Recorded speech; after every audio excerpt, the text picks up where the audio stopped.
साथियों, किताबघर प्रकाशन से प्रकाशित डॉक्टर सूरी बालाजी की कहानी बाऊजी और बंदर प्रस्तुत है। बाऊजी फिर आ रहे हैं। उन्हें फिर से बच्चों की बहुत याद आ रही है। सुनते ही मैंने सिर कूट लिया। सिर कूटने की बात ही थी। अभी साल भी तो पूरा नहीं हुआ। संदीले में आए ही थे। एक दो नहीं, पूरे 6 महीने रहकर गए। वो भी क्या कभी अपने से जाते भला। मैंने अक्ल और तिकड़म भिड़ाई कि गांव जाकर अपनी जगह जमीन देखी है। इस तरह ज्यादा दिन तक छोड़ देंगे तो काश्तकार बेदखल कर हड़प बैठेंगे। बैठे बिठाए हजारों का नुकसान। सो बीच बीच में निगरानी बनाए रखनी चाहिए। तब कहीं बात उनके दिमाग में बैठी। बोरिया बिस्तर बंधा तो भी जाते जाते जीप में बैठने के बाद भी मुड़ मुड़कर पीछे छूटते बच्चों को देखते जा रहे थे। खींच कर ललित को कहना पड़ा, बच्चे अंदर गए, अब सीधे बैठिए। तब भी पनीली आंखें अंगोछे से सहलाते एक ही बात, अब तो पका पकाया फल हूँ। अब गिरा कि तब पता नहीं इस जिंदगी में बच्चों के चेहरे भी देख पाऊंगा या नहीं।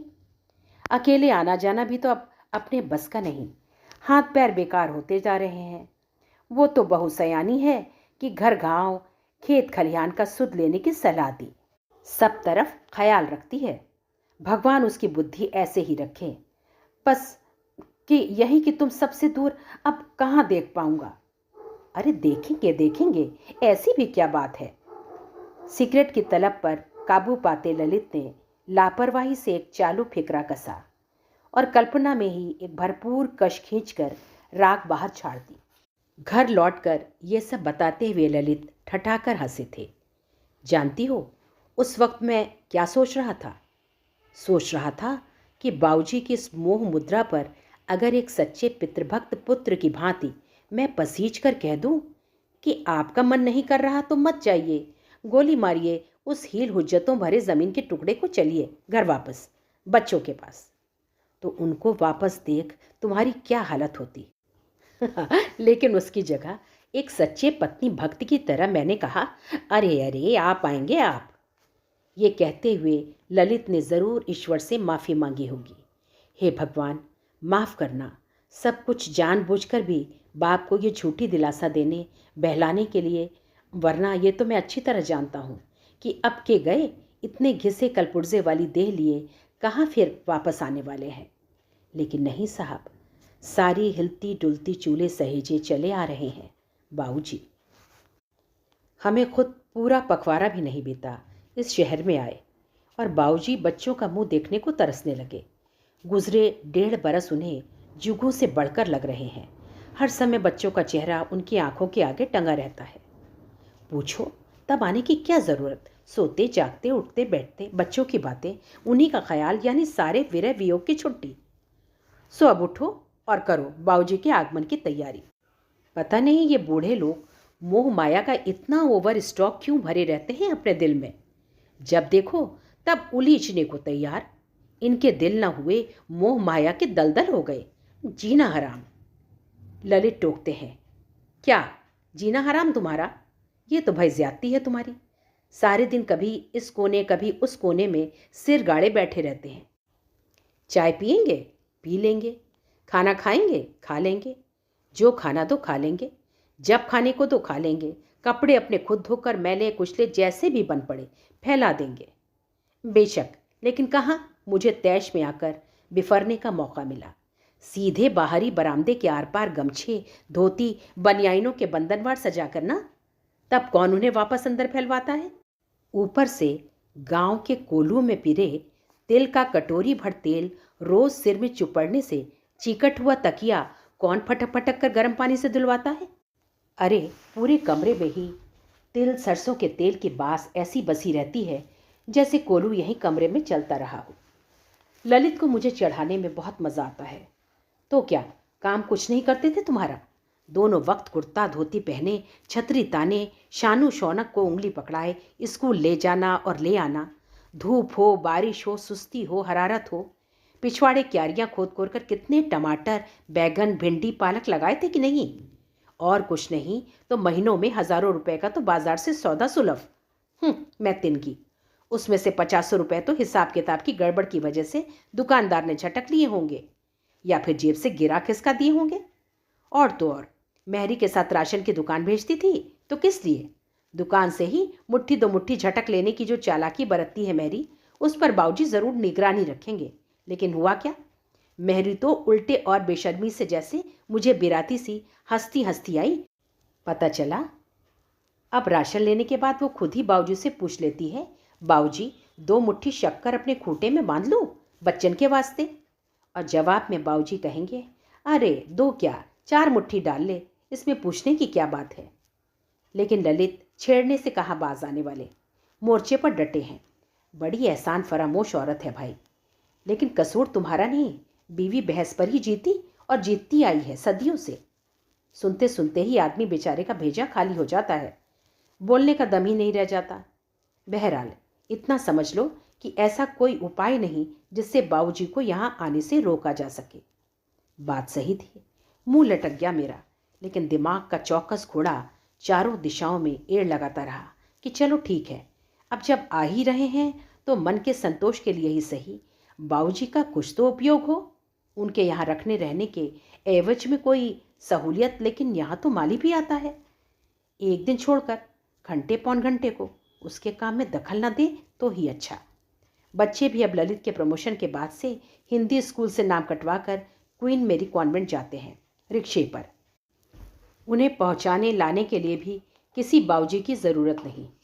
चाहती थी सुबह शाम की सेवा टहल के लिए कोई छोकरा या दरबान टाइप मिल जाता कि ललित शाम को जीप से आए तो लपक कर सलाम करके फाटक खोल दिया, आए गए को चाय पानी सर्व कर दिया, वक्त ज़रूरत को चौमुहानी तक लपक कर थोड़े बियर सोडे की खरीदारी। साहबी का रुतबा इसी बात पर तो कायम रहता है। लेकिन बाबूजी इस मसरफ के भी नहीं। फिर भी कुछ उपाय तो सोचना ही है, कुछ ना कुछ काम के लायक तो बनाना ही है इन बेमसरफ बाबूजी को। इसी उधेड़पुन में दोपहर में सोने की जगह सोचती जुगत बैठाती रही बाबूजी को लेकर। बड़ी मुश्किल से नींद लगी। आधा घंटा ही हुआ होगा, छत पर धूम धड़ाम धाड़ धूड़ धर पकड़ और चिल्लाहट, ओहो वहशी आवाज़ें चौंक कर उठी तो ललित पहले ही खिड़की पर जाकर जो नज़ारा देखा तो काटो तो खून नहीं। समूचा घर 20-25 छोटे बड़े बंदरों की उछल कूद और चिचिहाटों की गिरफ्त में। मकान के एक तरफ गली, दूसरी तरफ खाली पड़ा प्लॉट। सिर्फ पीछे के कलई वाले की गुप्ताइन कई आवाज़ें लगाने पर बड़े इत्मीनान से बोली, आप लोग नए आए हो ना, बंदर तो आते ही रहते हैं, ऐसे ही 20-25 के झुंड में, कभी 2-4 हफ्ते तो कभी 2-4 रोज़ पर ही, कुछ ठिकाना नहीं। कन्या जात और बच्चों से तो डरते भी नहीं ना। वैसे घर की सांकल चढ़ाए रहिए तो ज़्यादा नुकसान क्या करेंगे, पर ठहरे तो आखिर बंदर ही।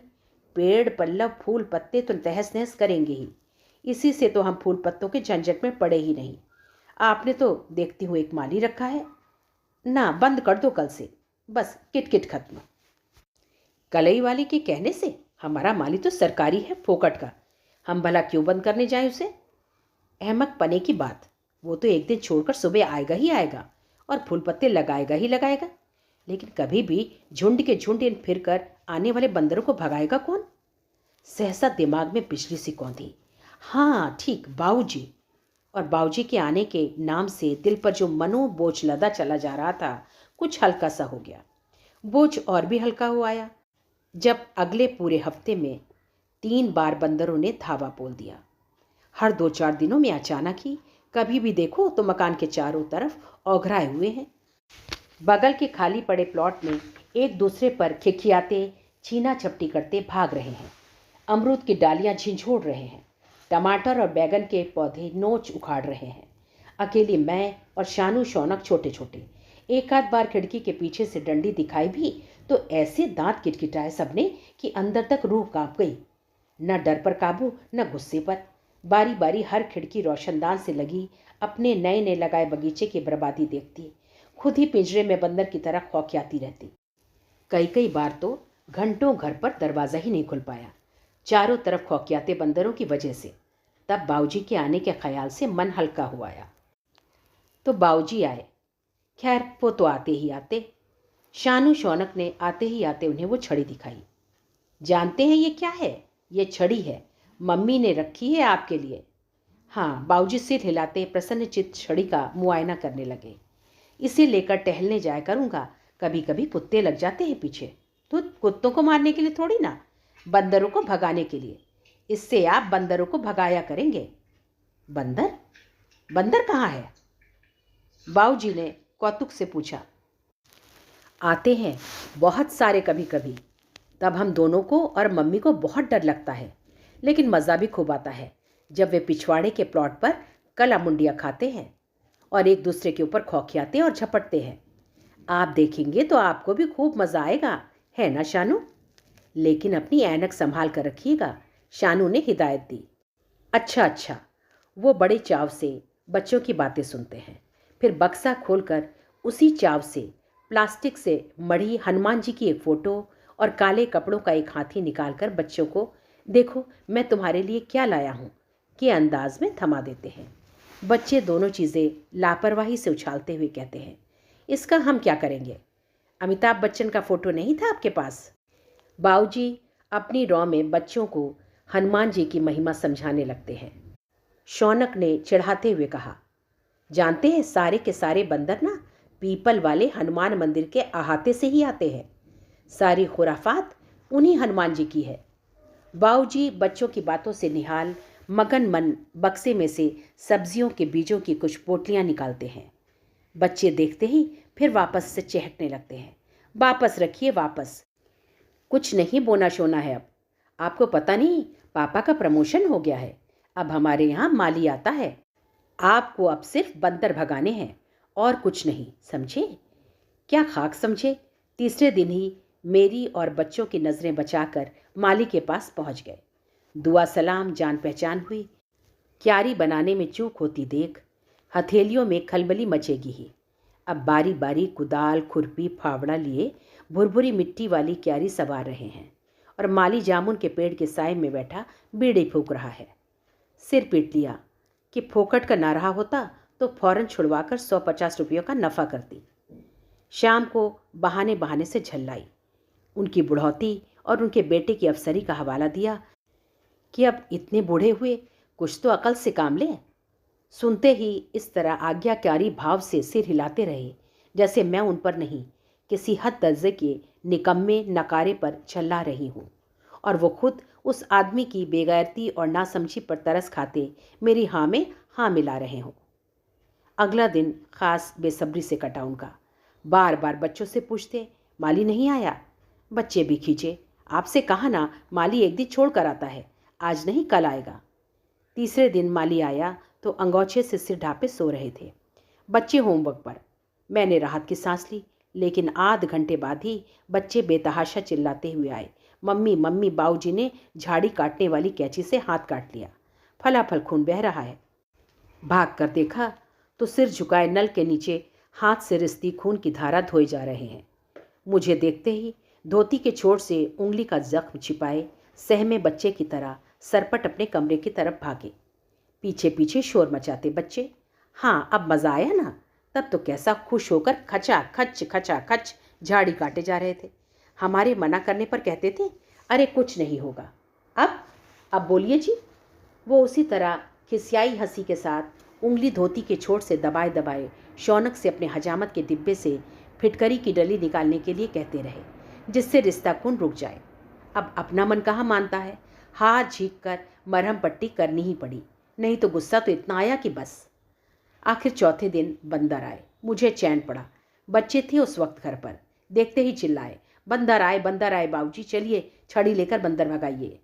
बाबूजी ने सचमुच आज्ञाकारी बच्चे की तरह छड़ी तजवीज़ी और बच्चों के साथ बरामदे तक गए, जैसे बच्चों का कोई नया खिलवाड़ हो। लेकिन बरामदे में जो चारों तरफ का नज़ारा देखा तो चौंक कर सहम से गए। बाहरी मुड़ेर के हर कंगूरे पर एक बंदर या बंदरिया छोटी बड़ी औलादों के साथ एक दूसरे की पीठ खुजाने, धौल जमाने, दुम खींच खींच कर भागने या लगातार टहनियों से फूल पत्ते नोच नोच कर खाने फेंकने जैसे क्रियाकलाप में व्यस्त थे। बाबूजी व बच्चों का पहुंचना उनकी निजी जिंदगी में ज़बरदस्त दखल था। 2 बच्चों और बूढ़े को एक साथ, वो भी छड़ी के साथ देखकर बंदरों ने अपनी जगह बैठे बैठे दांत किटकिटाकर सही मायने में बंदर घुड़की की मुद्रा अपनाई। सहम कर बाबूजी की छड़ी आपसे आप नीचे आ रही और बच्चे किलकिलाते अंदर कमरे में भागे। खौफ और मज़ा एक साथ। अंदर आते ही बाबूजी को आगे करते वापस चिल्लाए बच्चे, भगाइए बाबूजी, भगाइए ना, डरिए नहीं, आपको काटेंगे थोड़े ही। ये सब सिर्फ मम्मियों और बच्चों को झूठ मूठ डराते हैं, आदमियों से तो डरते हैं, आपको नहीं काटेंगे। बाबूजी फिर निकले। उन्होंने सहमे सहमे छड़ी थोड़ी सी ठकठकाई। बंदर अपनी जगह निश्चिंत बैठे रहे। बच्चों के लिए इतना भी कम उत्साहप्रद नहीं था, क्योंकि अब तक तो हमेशा बंदरों की भनक लगते ही दहल कर भागती मैं सारे दरवाजे बंद कर दुबक लेती। बच्चों को खिड़की से झांकते देखकर भी दिल धड़क उठता था। लेकिन आज बच्चों को बाबूजी की मौजूदगी का सुकून था। खूब उछल उछल कर चढ़ाते और आवाज़ें कर रहे थे। थोड़ी देर में बंदर जैसे तंग आकर दूसरी मुड़ेरों की तरफ चले गए और शानू शौनक गला फाड़ फाड़ कर चिल्लाने लगे। भाग गए बंदर, भाग गए सारे के सारे। तृप्ति और संतुष्टि फूल पत्ते बचने से ज़्यादा बाबूजी के हो गए उपयोग की थी। अपनी इस कामयाबी से उत्साहित होकर दिमाग के घोड़े पर सवार चाबुक लगाया। इसी तरह के और भी उपयोग इन बाबूजी के खोजे जाने चाहिए। लेकिन हफ्ता बीतते बीतते ज़बरदस्त मोह भंग हो गया। सारी उम्मीदों पर पानी फिर गया। हुआ ये कि 5वें दिन ही बंदर फिर आए। एक दो नहीं, पूरे का पूरा कुनबा, कबीले का कबीला, बाहरी बरामदे से अगवाड़े पिछवाड़े, जीने और छत की टंकी तक, एंटीने पर जिम्नास्टिक और कपड़े फैलाने की रस्सी पर ट्रेपीज, क्यारियों की क्यारियाँ उछल कूद मार झपट्टे में रौंद गई। आंखों में खून उतर आया। अरे बाबूजी, अभी तक भगाए नहीं बंदर आपने? आप भी बच्चों की तरह खिड़की से ताका झाकी करते मज़े ले रहे हैं। अरे भगाइए भगाइए भी जल्दी। जब सारी क्यारियाँ उजड़ ही जाएंगी तब भगाने का क्या फ़ायदा? लेकिन बाबूजी कई बार मेरे उकसाने पर छड़ी लेकर धीरे धीरे बाहर निकले भी तो ऐन सामने बैठे किसी बंदर के दांत किटकिटाते ही हड़बड़ाकर वापस अंदर भागे।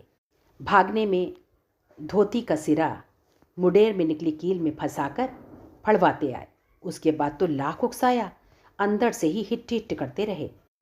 और ऊपर से मज़ा ये कि कभी कभी खदेड़ दिया है, खुद ही चले जाएंगे, कुछ नुकसान नहीं कर रहे, मैं देख रहा हूँ, जैसे ही कुछ नुकसान पर उतारू होंगे हंकाल दूंगा, जैसे जुमले कह कहकर मुझे चकमा देने की कोशिश करते रहे। उससे अगले हफ्ते तो बात एकदम साफ हो गई। मैं 2-3 घंटों के लिए खरीदारी करने के लिए गई थी। लौट कर आई तो बाहरी सीढ़ी पर 2-3 गमले लुढ़के पड़े थे और अंदर कदम रखते ही दिखा फूल पत्तों और टूटी टहनियों से सारा बगीचा तहस नहस। मेरी आंखों में जैसे खून उतर आया। उधर बाबूजी मुझे देखते ही सरपट पहले गुसलखाने में, फिर जल्दी से माला लेकर ठाकुर जी के सामने बैठ गए। बच्चे भी छोटे सही पर इतनी अक्ल तो थी ही। बाबूजी को देखते ही चिल्लाने लगे, आहा, अब मक्कड़ साध रहे हैं मम्मी के डर से। बंदरों को नहीं भगा पाए ना, इसीलिए। इतना कहा कि जाइए भगाइए, आप डरिएगा तो बंदर और भी ज़्यादा डराएंगे। जाइए, कोशिश तो कीजिए। लेकिन हमारी बात ही नहीं मानते। मैं होंठ पीछे गुस्से और झल्लाहट से उबलती एक हिकारत भरी नज़र डालती अंदर चली गई।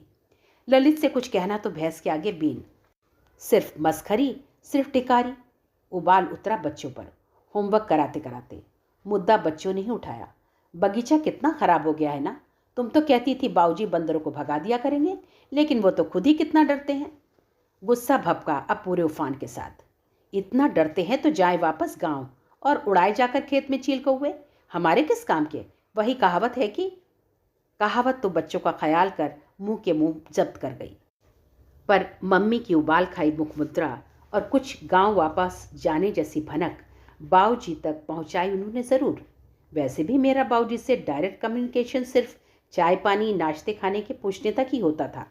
बाकी सब ललित और बच्चों के माध्यम से, जैसे अंगोछा वहाँ ना फैलाया कीजिए, तेल इतना न डाला कीजिए, बाहर से आने पर पायदान पर चप्पलें खूब रगड़ लीजिए। इन सारी हिदायतों पर ज़रूरत से ज़्यादा ही अमल किया जाने लगा। मुझे दिखा दिखा कर पैर पायदान पर खूब रगड़े जाने लगे। अंगोछा फैलाते फैलाते ही अचानक ध्यान आ जाता और उसे उतार लिया जाता। बच्चों से कहा जाता कि अब मैं तेल ज़्यादा नहीं डालता, बस आता है ना। और इससे भी बढ़कर शानू शौनक को अगर बगल की दुकान पर रबर पेंसिल भी लानी होती तो फौरन छतरी उठाकर धीरे से कहते, लाओ मैं ला देता हूँ, मम्मी से पूछो और भी कुछ लाना है, सौदा सुलभ तो मैं ला देता हूँ।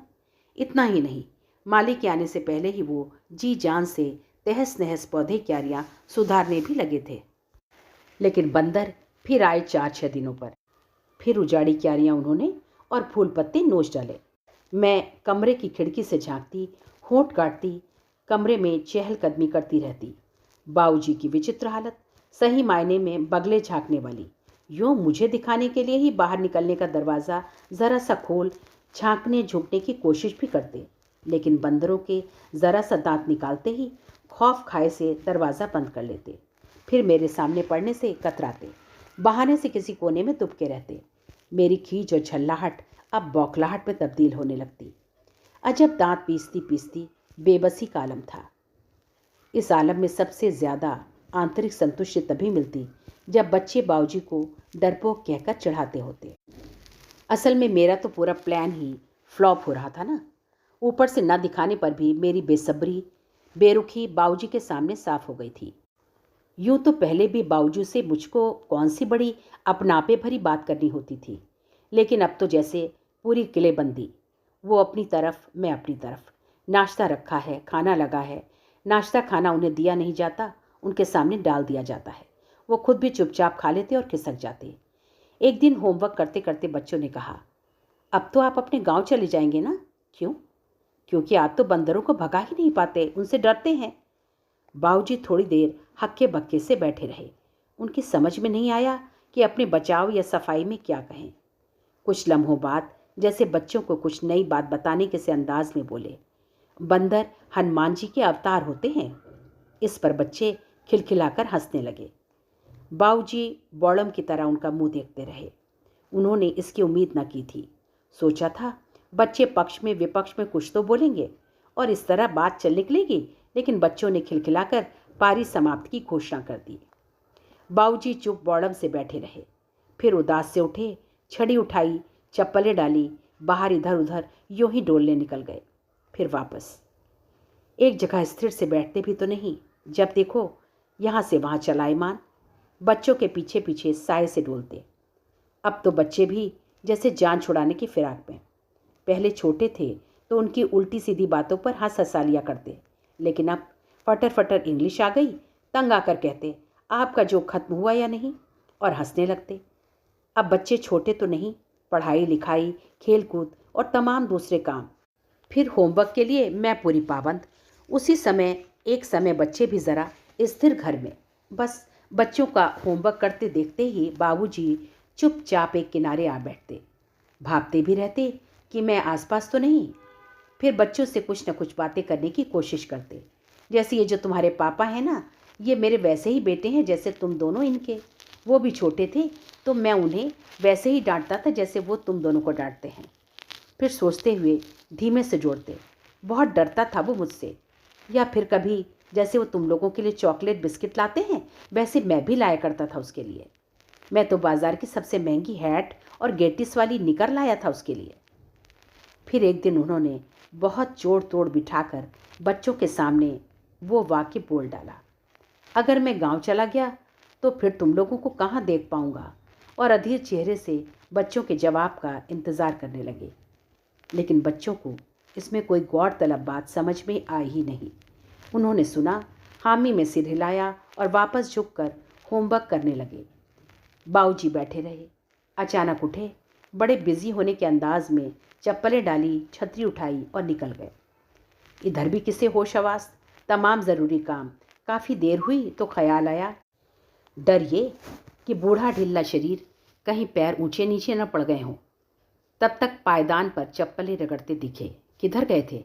मंदिर गए थे भाई, इतनी देर क्या करते रहे? कीर्तन करती मंडली के साथ बैठकर मंजीरे बजाते रहे। बड़ी ठसक और उमंग के साथ जवाब दिया गया, ठीक है बजाओ मंजीरा चाहे मृदंग, अपने से क्या। लेकिन 2-4 दिनों बाद फिर जल्दी लौटे और पूछा गया तो चुप, बस नहीं बताते जैसे अंदाज में।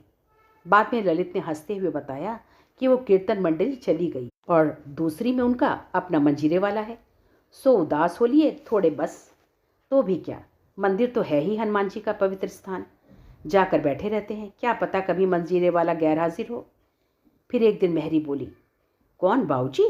मंदिर में कहाँ ज़्यादा उनका दीदा लगता है। उन्हें तो अक्सर पुलिया पार कुंचड़ों की बैगन टमाटर की क्यारियों के पास देखती हूँ। वहीं उन सबसे बोलते बतियाते रहते हैं, खाद फसल हुक्के चिलम की बातें। ललित का गुस्सा जायज़ था, फिर भी काबू कर गए। किसी तरह बस दो चार सख्त शब्दों में ही हिदायत दे दी कि मंदिर तक हुआया कीजिए बस, बाकी यहाँ वहाँ बैठ के लगाने की ज़रूरत नहीं। मान गए बाबूजी, बिना हिल हुज्जत के, जैसे बिल्कुल ठीक कह रहे हों। नहीं जाएंगे कल से, बस घर से मंदिर, मंदिर से घर। बंदर अब वैसे ही आते थे, पर बाबूजी से कोई कुछ न कहता। सारा साहिबी रुतबा ताक पर रख मैं और मेहरी तथा बच्चे रहे तो बच्चे भी ज़ोर ज़ोर से अंदर से थाली का नस्तर पीटना शुरू कर देते। रास्ते से गुजरते लोग अचानक अचकचाकर देखते, मुस्कुराते हुए आगे बढ़ जाते। हम अंदर अंदर शर्म से पानी पानी हो जाते, लेकिन बंदर आखिरकार आवाज़ों से आजिज़ आकर धीरे धीरे खिसक जाते। हम तब चैन की सांस लेकर सुस्ताते और बच्चे बाबूजी को चिढ़ाते हुए कहते, देखा, हमने खुद ही भगा दिए बंदर। अचानक ललित उस दिन हुलसते हुए आए। 10 दिनों के लिए साइट पर जाने का ऑर्डर। खुशी की बात यह कि साहब ने बीवी बच्चों को ले जाने की मंजूरी दे दी। छोटी जगह, जंगल घाटियों के बीच में।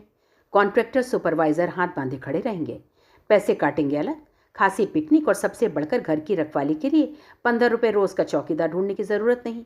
बाबूजी तो हैं ही। ललित ने ही समझा दिया, कुछ दिनों के लिए बाहर जा रहे हैं हम सब, घर देखिएगा, होशियारी से रहिएगा। सुनकर अंदर अंदर थोड़े सहमे से दिखे, छोटे बच्चों की तरह। कितने दिन लगेंगे? महीने 1.5 महीने को जा रहे हो क्या? मैं गांव चला जाऊं? लेकिन मैंने आंख मारी। अब एक ज़रा दूसरा काम आया चौकीदारी का, तो उनसे भी कन्नी काट रहे हैं। ललित ने कहा, अरे नहीं, हफ्ते भर का ही है, लेकिन 2-4 दिन इधर उधर तो हो ही सकता है। नौकरी की बात है, कोई घर की थोड़ी। और फिर तकलीफ़ क्या है यहाँ? यहाँ तो रोटी भी खुद ही ठोकते थे। यहाँ तो हम मेहरी से कह जाएंगे, एक समय बना जाया करेगी, लेकिन सारे समय घर में ही रहिएगा, समझे? और बंदर आए तो अंदर से थाली का नस्तर बजा दीजिएगा। बच्चों ने कहा तो ललित के साथ साथ मैं भी खिलखिला पड़ी। बर्तन पोंछ पोंछ कर रैक पर सजाती मेहरी ने बड़े ठसके से ठिठोली की। अब बाबूजी बेचारे डरते हैं वानर से, तो सबके सब उनकी टिखारी लेते हैं। हम लोग चलने को हुए तो बाबूजी ने थोड़ी देर बेसब्री से इंतज़ार सा किया। बाद में खुद ही समझाते से इस तरह कहने समझाने लगे जैसे हम उन्हें अकेला छोड़कर जाते हुए बड़े दुखी और चिंतित हैं। मेरे लिए परेशान मत होना, मैं तो गांव में भी महीनों सालों से अकेला ही रहता हूँ। खाने पीने की भी परेशानी नहीं, बदन टूटते ही पीली वाली गोली खा लूँगा और घुटनों में तारपीन का तेल चुपड़ लिया करूँगा। बाकी समय मंदिर जाकर बैठ जाया करूँगा बस। खैर, जो कुछ हमें कहना चाहिए था वो खुद हमारी तरफ से अपने आप को कहकर प्रबोध रहे। और इस बीच हमारी जीप स्टार्ट हो गई। साइट पर पहुंचने के बाद तो ऐसा पासा पलटा कि न घर के रहे न घाट के। इतने हौसले इतनी उमंग से बंधे हुए पहुंचे थे, पर सारे हौसले ही मलबे की तरह बैठ गए। कुल 2 दिनों बाद ही साहब खुद आ धमके, और उसके बाद जिस जी हजूरी की उम्मीद हम अपने जूनियर से कर रहे थे, उसी जमात में ललित खुद शामिल हो गए, बल्कि उन सबसे कहीं ज़्यादा टेंस्ड, परेशान और नर्वस से, क्योंकि साइट प्रोजेक्ट की सारी जवाबदेही ललित की ही थी। अब दिन के दिन, सुबह से गई रात तक साहब के पीछे पीछे रजिस्टर फाइलें लिए दौड़ रहे हैं। न नाश्ते की सुध, न खाने की। जो कुछ समय मिलता भी, वो भी साहब के कदमों के नीचे बने रहने और अपने सर्विस रिकॉर्ड की कलई पॉलिश में कौड़ी के मोल लुटाया जा रहा था। साहब कहते भी तो भी उनके कदमों में बने रहना और गई रात देर सवेर आकर थकान से लस्त निढाल पड़ रहना। मैं और बच्चे तंबू में फंसे कैद खाने से बदतर, बदमज़ा। सर्कस के जानवरों को भी शो दिखाने के लिए ही सही तंबू से बाहर तो लाया जाता है। हम बाहर 1-2 चक्कर भी मारते तो दुबके सहमे। बच्चे 1000 निर्देशों के साथ बाहर लाए जाते। कहीं सामना हो जाए तो ऐसे पेश आना, गुड मॉर्निंग कहना। तो ऐसे हो रही थी हमारी पिकनिक। बच्चों के साथ साथ मेरा भी जैसे दम घुटा जा रहा था। ऐसे में घर की याद और ज़्यादा आती। स्वाभाविक ही था, चिंता फिक्र भी सताती। घर के साथ साथ बाऊजी की भी कहीं बीमारी मारना पड़े हो, लौटने पर और आफत। घर का कोई दरवाज़ा कहीं खुदा ना खास्ता खुला रह गया होगा, तब तो और आफत। बंदरों ने अंदर बाहर कुछ भी साबुत न छोड़ा होगा। हे भगवान, कहाँ आप हंसे। और बाबूजी भी तो निपट अकेले इतने दिन, इतने इतने घंटे बंदरों के आने पर क्या करते होंगे। अकेले कितनी थाली कनस्तर बजाते होंगे। बाहर मंदिर तक जाने को भी ललित मना कर आए हैं। कहीं चाबी गिरी खोई तो, घर सूना देख पिछले दरवाजे खिड़की से बैठने की कोशिश करें तो। हजार शक, हजार अंदेशे। चुपचाप घर में बने रहिएगा, हमारे आने तक बस खाना खाइएगा और पूजा पाठ कीजिएगा। 2 हफ्ते होते क्या हैं? ये तो मुझे अब पता चल रहा था। ऊब की हद, एक रास्ता और निहायत अकेलेपन की घुटन, घुटन और धुर तटस्थता यानी उपेक्षा ही तो। तमाम ज़रूरी काम, दौड़ धूप, भागम भाग, जी हजूर, उसमें मेरी हमारी कहाँ सुध। कहने को तो 2 के 4 हफ्ते होने को आए। उफ, कब खत्म होगा ये निर्वासन, ये घुटन, ये उपेक्षित एक रास्ता, कब मुक्ति मिलेगी? सो मुक्ति मिली। साइड का काम पूरा क्या हुआ, जान को जहान मिला। जीप से लौटे उसी दिन। रास्ते में बाबूजी के विषय में सोचते हुए कैसे गुजारे होंगे उन्होंने इतने सारे दिन। जीप रुकी, गेट खोला और बेतहाशा हाँफती हुई सी बाहर बरामदे की सीढ़ियाँ चढ़ी तो अवाक, सन्न बरामदा पूरे छोटे बड़े बंदरों से घिरा हुआ था। और बाबूजी दरवाजे से सटी चौकी पर कटोरे पर भीगे चने रखे मुट्ठी मुट्ठी भर भर कर बंदरों को खिला रहे थे। बंदरों के बच्चे मगन मन अपनी खुशी का इजहार करते बाबूजी के सामने कलामुंडियों पर कलामुंडियाँ खा रहे थे। खूब लाड। और बाबूजी एकदम अभिभूत नेत्रों से उन्हें देखे जा रहे थे। चौखट से टिकी मैरी भी बड़े चाव, बड़े अपनापे से देख रही थी और बाबूजी उसे सगर्व समझा रहे थे। बंदर हनुमान जी के अवतार होते हैं। साथियों, ये कहानी यही समाप्त होती है। यदि आपको मेरा वाचन पसंद आ रहा है तो कृपया मेरे चैनल को सब्सक्राइब करें तथा शेयर करें। कहानी में कौन सा पल आपको अच्छा लगा वो कृपया कमेंट बॉक्स में ज़रूर बताएं। धन्यवाद।